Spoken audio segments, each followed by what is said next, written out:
Greetings, brothers and sisters. So this is part 2 of what I consider kind of an important video. It's a follow-up to a video I made this morning. It's a comment video, and it is also called Surviving the Apocalaughs, and that's on my Apocalaughs Now channel. I'll leave a link to that video in the top of the description box of this video. I got a few things to get to first, and then I want to expand on what I was saying in the other video. So to start off with, there's Britney Spears' sister, Lynn Spears, produced a statement and said absolutely nothing. She was obviously triggered by, I don't know, people even comment on her Instagram page. Hey everybody, I just want to take a second to address a few things.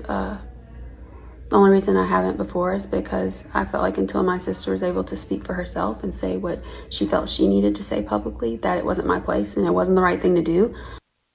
But now that she's very clearly spoken and said what she needed to say, I feel like I can follow her lead and say what I feel I need to say. So at this point, you might be led to believe that she's about to add something to what Britney said in her deposition to the court about her conservatorship, and she's not. Like, spoiler alert, she's not adding anything at all. Like, it's starting to thunderstorm. I don't know if the mic is picking anything up. I've had some background noise with the new mic, and I don't know what it is. It's not there all the time. I'll address this in a future video. But anyways, Lynn Spears is about to add zero. Like, she's not going to say anything about her family or the situation or whether she agreed with what Britney said or anything else. She's going to basically talk about being trolled here. I think it's extremely clear that since the day I was born, I've only loved, adored, and supported my sister. I mean, this is my freaking big sister before any of this bullshit. Potty mouth, potty mouth. I don't care if she wants to run away to a rainforest and have a zillion babies in the middle of nowhere, or if she wants to come back and dominate the world the way she has so many times before. So her options are, 1, go to the rainforest and have a zillion babies. A zillion of them. A zillion little Britney Spears running around. Or dominate the world like she's done so many other times before. Or stay captive in her house being drugged up on lithium as her father and the courts and the conservatorship robs her of her wealth. So I looked it up. Lynn Spears is worth $6 million for her, whatever she does. I'm not familiar with her other than, I missed out on most of the Britney stuff. I wasn't having a TV or cable TV over the Britney years. And, I didn't know all that much about Britney until I started making these videos. I didn't even know she had a sister. But she's worth $6 million and Britney's worth 60. And, I thought she was worth $200 million. And who's worth $200 million? Like Alec Baldwin. So how does Alec Baldwin and so many of these other celebrities have so much more money than Britney? She should have a lot more than 60 million, right? Prince died with a couple of $100 million. Michael Jackson, he was in the billions. And she sold a lot of records and did a lot of pop stuff. And so they've been robbing from her for years. Because I have nothing to gain or lose either way. This situation does not affect me either way because I am only her sister who is only concerned about her happiness. I've made a very conscious choice in my life to only participate in her life as her sister, as an aunt to those boys. Maybe I didn't support her the way the public would like me to, with a hashtag on a public platform, but I can assure you that I've supported my sister long before there was a hashtag, and I'll support her long after. You mad, bro? And so this is where this, her Instagram post is pretty much like a comment video, Lynn Spears style. Note that. I mean, I've worked since I was 9 years old. I've paid my own freaking bills since I was 10 years old. You mean you were freeloading off of your parents from the ages of 1 to 8? Get out of here, you freeloader. But did you at any time that I supplied milk to my family? Not that I owe the public anything, because my sister knows I love and support her. That's the only person I owe anything to. So you've been reading the comments and taking them seriously. I'm not my family. I am my own person. I'm speaking for myself. I'm so proud of her for using her voice. Because it's not like she was a professional singer or anything. I'm so proud of her for requesting new counsel like I told her to do many years ago. Oh, not on a big public platform, but just in a personal conversation between two sisters. You are mad, bro. See, for her, the Free Britney people have been descending on her in their desperation, right? This is why I'm including this in this video. Because she's dealing with the Free Britney people like I have to deal with the Cubies, who are so desperate at their cause and they think they know what should happen, and they're upset that Lynn Spears and all these other people aren't doing what they think she should do, and they've descended on her public media, whatever, Instagram or Twitter, right? And they have been harassing her, obviously, and telling her what they think she should do because they just know. They're fans, after all, and they want to free Britney. They're Britney truthers, and she hasn't delivered, and she's been, bottling up all these comments. And here's her response. So I'm very proud that she's taken that step. If ending the conservatorship, if flying to Mars, or whatever the hell else she wants to do to be happy, I support that 100%. Because I support my sister. I love my sister, always have, always will, as long as she's happy. So, let's keep praying. That's all. Well, all the Britney truthers can pray, but you actually could do a little bit more. Like, you could validate some of the things she said about your dad. Like, you could testify on her behalf, and you could say publicly some things that would support what she's saying, and not, say that she's not crazy and that you think the medication's a factor. I mean, you could back up a lot of that. I'm not saying she should do that, but if you're in favor of her getting free from the conservatorship, you could actually do something where Britney truthers can just comment on social media and tell Britney they have her back because, they're desperate. There's so many desperate people out there who see the world going in a way that they can't control, and they see the world as being completely unfair, and it's just going to get worse. And the more they lose control, the more desperate they get, and they just don't have a solution. They don't have, an answer to the equation. They don't understand the problem, and they just think that, if they say shit on social media that things are going to change, and of course they're not. And so before I continue with what I was saying in the first video, 5G has all been but forgotten. Remember, there was all this concern about 5G and possible health effects, and people are saying it's killing birds. And then many people thought that COVID had something to do with 5G, and there was all that stuff going around.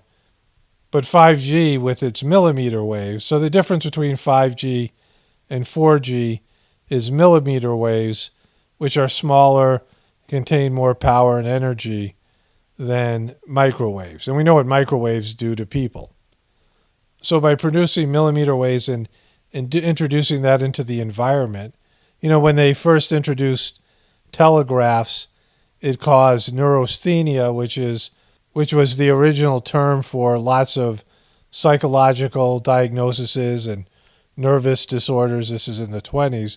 Electricity has affected people, especially on a spiritual level, but also a physical and emotional level, more than people know. And so once they started to release the internet, here's the 5G waves, and they had all these different types of waves. I've talked about this in other videos. It has produced a lot of negative effects that we've just gotten used to. And now they've added another wave because 5G is everywhere and it's affecting all of us. And with everything else that's going on, it kind of fell under the radar, so to speak. And, that's kind of important because, who knows what it's doing to us. And there's nothing being done by people, and there's no studies on it. There's no research being done on the effects it's having on the environment. And that is, should disturb everyone. So I saw this ad. This was on my Facebook feed. And authentic. This is authentic. Well, it looks authentic. It is. It's got some hand-carved, authentic, the perfect centerpiece to your existence. It looks a lot like a Baphomet skull. Upgrade your home decor with our genuine animal skulls. They're genuine, they're authentic, and they're Baphomet. They're authentic and genuine. And there it is. There, that's where it belongs. Right there next to your globe. Oh yeah, that's special there. Skull Bliss. That's not satanic or anything. So I guess they're selling these skulls on Facebook that look a lot like Baphomet and devil worship, and it's 2021.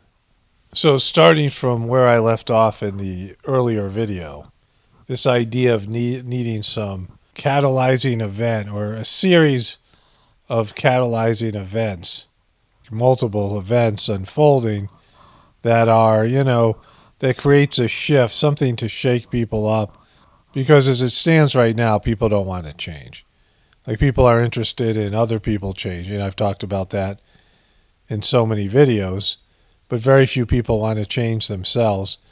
And that's usually superficial. The level of change that they're going to undergo is superficial, not a complete overhaul of their orientation towards life and their fundamental purpose and goal for living. Most people can do a little tweaking here or there if they have to, but only if they're forced to on some level. And then some people are, they see the writing on the wall and they'll change. But other than that, it's a rarity. And you see what's happening right now. Like, the system's collapsing, and most people understand that on some level. They're aware of it, a little bit, whatever it is.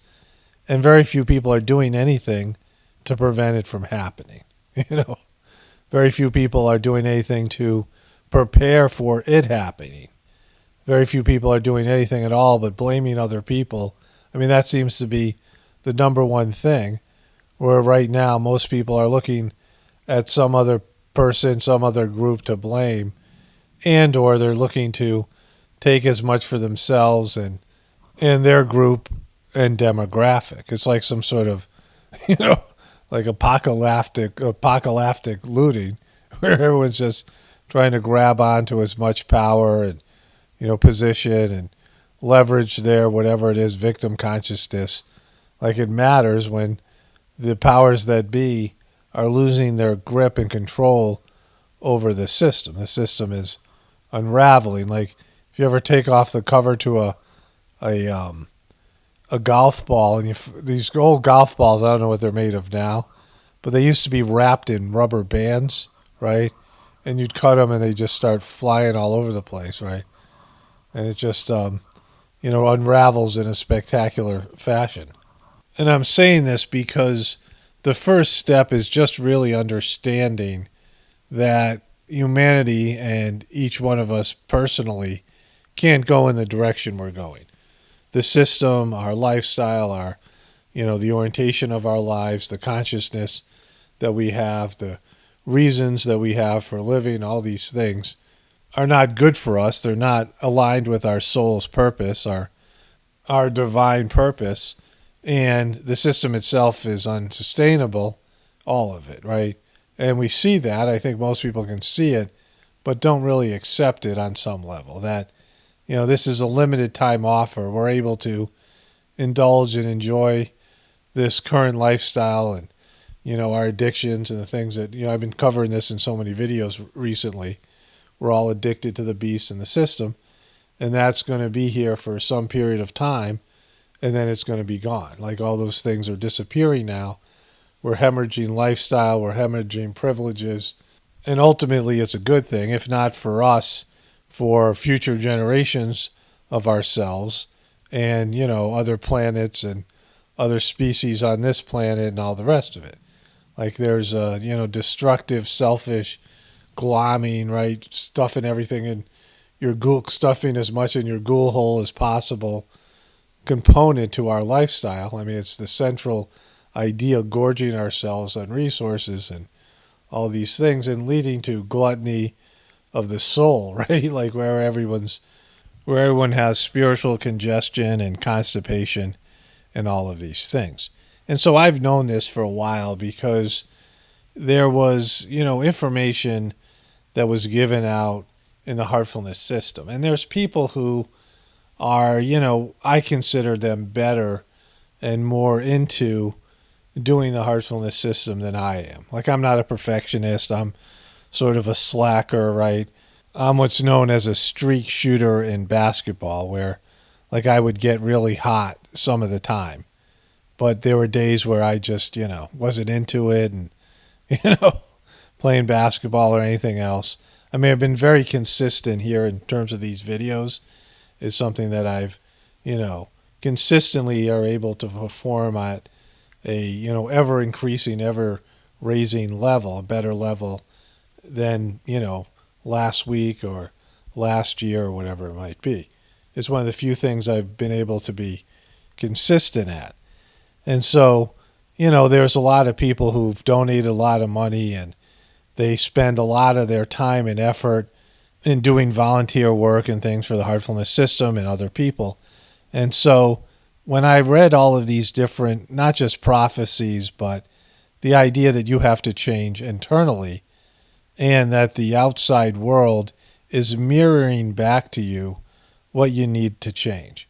And so, it's interesting on a couple of different levels because the people who do heartfulness, I mean, it's said over and over again in the teachings that it's your responsibility to change. That by doing heartfulness meditation, there's cleaning that has to happen, and some of that has to do with boga, which is experience. I've talked about that in the earlier video quite extensively, and I'm going to expand on it here in just a moment. But there are these samskaras, impressions that you have from whatever it might be, previous existences or whatever it is, and that you have to go through these experiences, undergo them, and then they get cleaned off, and it opens up your ability to connect to God. Your heart gets cleaned out. Your heart's the instrument in which you connect to God, but it's also where you store your spiritual grossness. And as you clean out what's inside your heart and fill it with the transmission given in the heartfulness system, you're able to get closer and closer to God. But it's imperative that you're not making more of these impressions and living a life that's going in the opposite direction of your soul's purpose and your purpose here on planet Earth. And it's pretty clear that you're not here to change the world or free Britney, or whatever it might be, that you're here to change yourself, to elevate your performance and your character qualities and become the best version of yourself that you can be, a pure reflection of your soul. And like I said before, in this, to do with this stuff with Boga, there were gatherings and things that went on. I mean, it's really good to listen to the other video because it's imperative, because I'm not going to repeat myself here. But when you go through a difficult experience and it brings up negative emotions and feelings, whatever it might pull out in you, there's always this idea that it's a cleaning. And you'll hear this, I heard this from senior people, oh, you're just going through a cleaning. And when you're really angry and you're really frustrated, you don't want to hear that shit, right? It's like the last thing you want to hear. You're just going through a cleaning. And when you get through it, you're going to feel better, and that's true. Like when you go through the heartfulness system and you go through something difficult, especially at a gathering, oftentimes when you go to one of these big gatherings, some difficult things come up and it gets cleaned out, and you feel so much like lighter and more connected to God, and it just changes you internally in a way that I can't describe, for the better. And so as, the Whispers from the Brighter World were published, and there was these prophecies and talk about over and over again upheavals, these upheavals that were going to happen, the need for upheavals, right? A catalyzing event, and that was going to transform the planet on a physical level and human beings on a spiritual and genetic level. And so when I was reading these things, I was like, all right, knowing the future, knowing inside information is a huge advantage in life. And if you have a sort of framework of what's going to happen, you can start preparing for it and adjusting yourself for those events.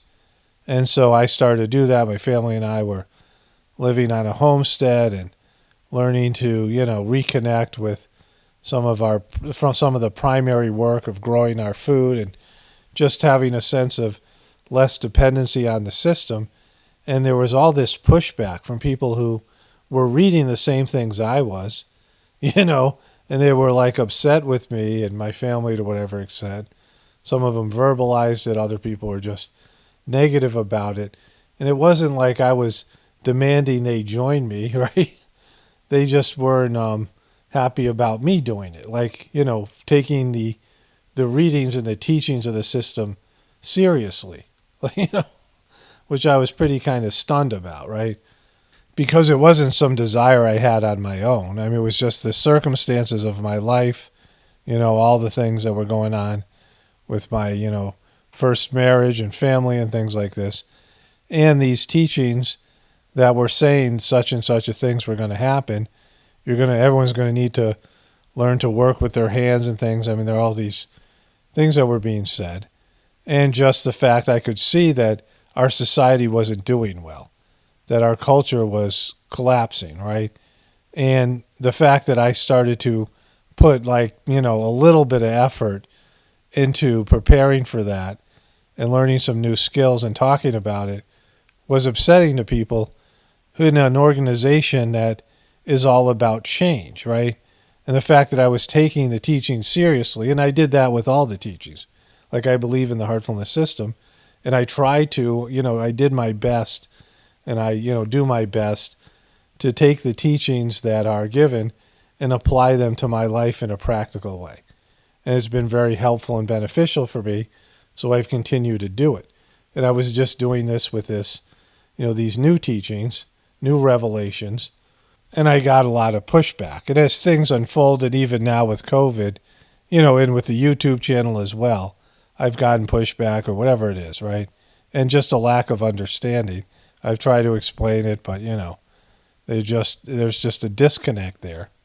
And keep in mind, I'm not complaining about this. I'm just making a point here that, again, you have an organization that is about change, and there's lots of people who seem to be more devoted and into the system and work harder and give more of their time and energy and money than I do. And they have a resistance, a sort of a blind spot to this idea of the system collapsing and doing something about it, right? Seeing the writing on the wall that's a part and parcel to the teachings of the system and actually changing themselves and adapting and doing something to prepare for it, right?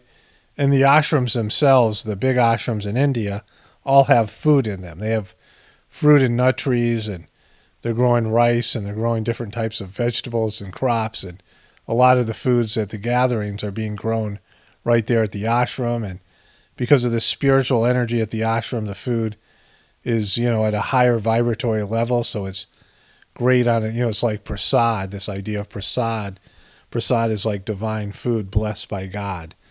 And so, there's a lot of things going on there that are, things that could be going on here in America and other places, but there has to be an effort for it. There has to be this idea that, in the future, there are going to need to be these places, safe havens, for people to come together in community like I was saying in the other video, and that you need community when you don't have the system.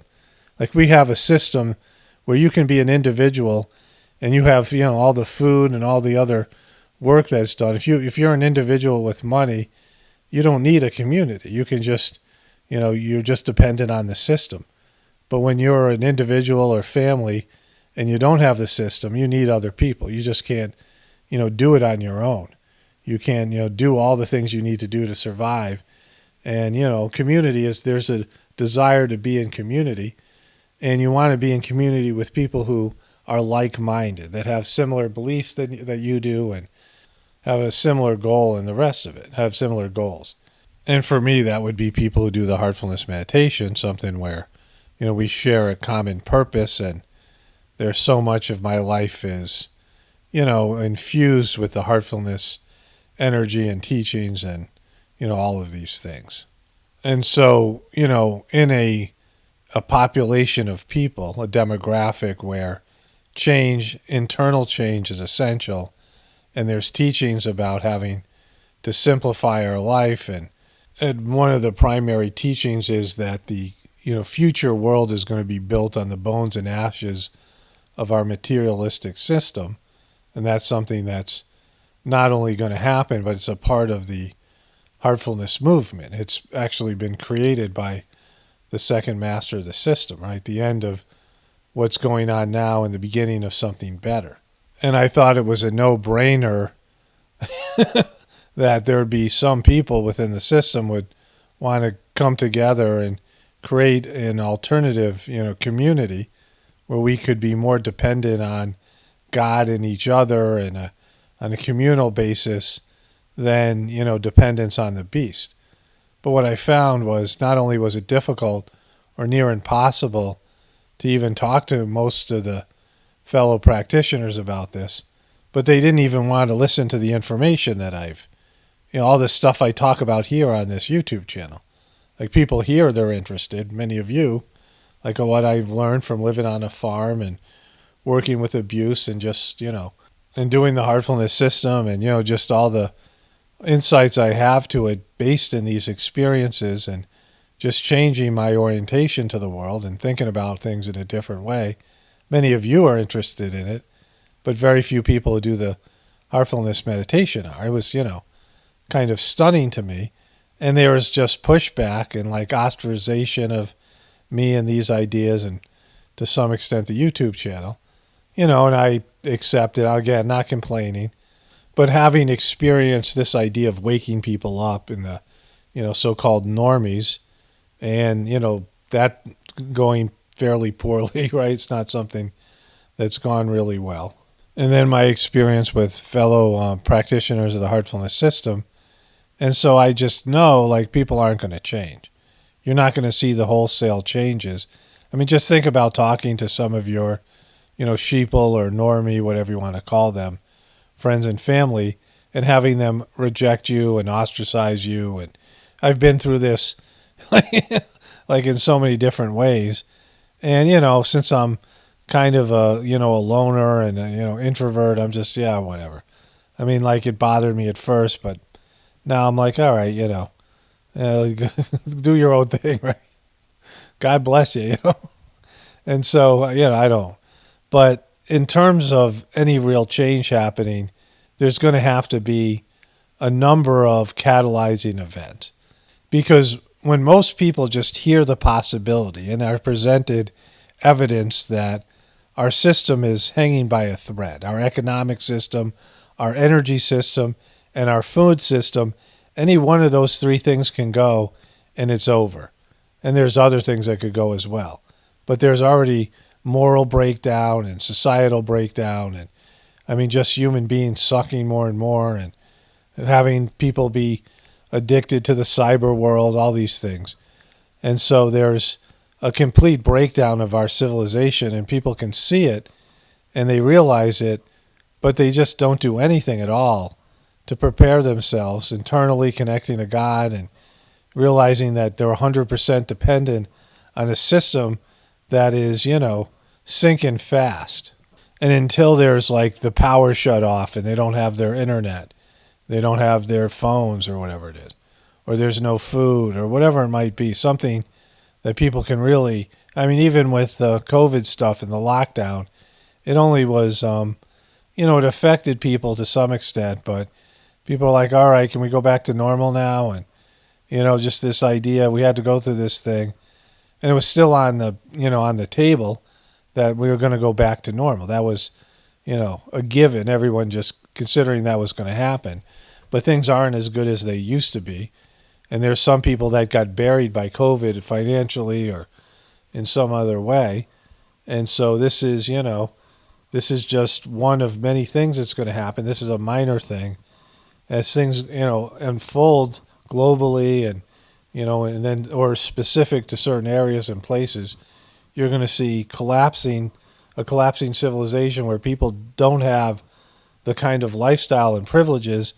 And then once people lose their faith in the system and realize the system can't control things that they thought it can control, and then you'll see people getting rattled a little bit. And, and that's when there's going to be these choice points for people on whether they're going to connect to God on a deeper level and learn to adapt in some way, right? You're going to have to adapt. Like species have to adapt, and you're going to have to adapt. Your children and grandchildren even more so. And when that happens, we'll see. We'll see if there's anything in human beings worth saving, right? If people have it in them to change and adapt and evolve when they're, when they're put to task on it. And really what we're doing right now, we're in a holding pattern or waiting period for these things to develop and, evolve over time or devolve to where people are like, all right, we got to do something, right? We have to, and it isn't just about growing food or doing some survival thing, one thing or another. It isn't just those types of things, prepping. I mean, it isn't just physical things. It's really examining who you are as a person and your orientation to life and what the system has made you into, the beastly system, and realizing that you have to just do wholesale changes on your internal world. And the heartfulness system is here specifically for that. And again, even the people who are doing it, I mean, it's limited on what they're willing to do or what they're willing to even open up to as a possibility. The possibility of, all right, the system might collapse. What are we going to do? What can we do to prepare for that? What can we do to, move along with that process? Because the system sucks and it's ending. So what can we do to help create something better now, especially when you're connected through the transmission and the consciousness, the way people in the heartfulness system are. And it was, disappointing for me that people weren't willing to even just open up to the possibility, include that in discussions and, saying it's too soon. And I'm like, it's too soon. You have no idea how much it's going to take for people to change and adapt to post-system addiction and creating something new and better. The system, the beastly system we have now, you have to go through withdrawal of the system. People are addicted to things. People are addicted to, whatever it might be. Caffeine is one example, but most people are addicted to alcohol and drugs and pharmaceuticals, and lots of foods are addictive, and TV's addictive, and video games are addictive, and all these things. People are on prescription meds that if they don't have them, they can't survive, and all these things. How are you going to adapt? You have to cleanse yourself, cleanse the beastly system out of your, the toxic nature of the system out of your system, your body and your spirit and all these things. And then you can start cultivating and becoming something new and being a part of something completely different. But first you have to detach yourself, in the Matrix, getting unplugged, what happened to Neo in the first movie when they were, when he was a battery for the, the AI technology and he had to come out of that pod and stuff. It's you got to disconnect yourself from the system, and it can't be done in just cold turkey. You have to do it over a gradual period of time whilst you are learning new skills and creating, all these things that you need, including community, because most people can't. I mean, it's a big problem for me. like I have this, well, I don't really get along with other people, and I don't do well working with other people. I'm best, when I'm just doing my own thing, and I can't continue that, right? And so becoming more tolerant and, finding people that you can actually get along with and things, I mean, that's going to be really important in the future. And it's like, coming in as a beggar, right? Like you realize that, you don't have much to offer, and you're coming in as a newbie and a beggar and humbling yourself and realizing you have to, depend on other people who have more skill than you and more physical strength and more whatever it might be, and that you have to have a good attitude. You can't come in complaining and about, all these types of things about other people and the lifestyle. You have to be grateful for what you have, even though it isn't, as much as you used to have. It's still, a gift from God, being really appreciative of things that you for so long took for granted and felt like you were entitled to. And that's why when all these like QB things and Trump come along and all these, distractions that are there, and like I've seen it come and I've seen it go, right? I've been doing this for I don't know how many years now, almost 20 years, at least in terms of making the videos, living on a homestead since, I don't know what it was, 2003 or 4, something like that. And so, I mean, all these things and, working with abuse and just doing the heartfulness system for 28 years now. And, I've been through the ringer and just seen, all the things about human beings' inability to change, working as a counselor, right, where people are, I had people who were court ordered to change, right? Like their whole freedom, their ability to stay a free person and not end up in the criminal justice system was predicated on them changing internally. And even with that, there was a lot of resistance. I mean, they were forced to change or they wouldn't. And so change is something that eludes people. And I don't know if it'll be the downfall of the human race. I mean, we'll just have to see. Like, what is it going to take for human beings to change and, accept this and just, get it, right? Like, just not deny it, just not rearrange reality, confirmation bias. I mean, all the things I'm talking about. But just looking at your, experiences, and God is showing you all the time the things you need to change and, all the things that are wrong with you that are preventing your ability, blocking your ability to connect to God and opening your heart and being a better person and connecting your soul and fulfilling your spiritual purpose in this world. I mean, it's just always there for people to see, but, human beings, and I'm saying myself included, I'm not like saying I'm above all this because I'm not, right? I understand my own, patterns and things and mistakes I've made and continually make or whatever it is. And so, just being able to reach up and aspire because it's in us, the potential's there, but we're scared of our own potential or we're resistant to it. And, what is it going to take for people to finally get it, right? And I don't know what it is. I mean, right now, it's not yet. Whatever it is, the ability, human beings have an unbelievable, and I wrote about this in my book, The Choice, and in tolerating things and still keeping things status quo, right? I mean, with all the pressure that's on them to change and just finding a way not to, and, somehow solving the problem in the wrong way, right? Solving the problem where they get to, not change, instead of embracing the difficulties as a catalyst for you to look inside and rearrange what you are inside and become a better person. And so, we'll see what happens. Only spirituality will save this world. It's Paul Romano, definitely reporting from the Apocalaughs and the Ascension. Everyone have a blessed day and be grateful.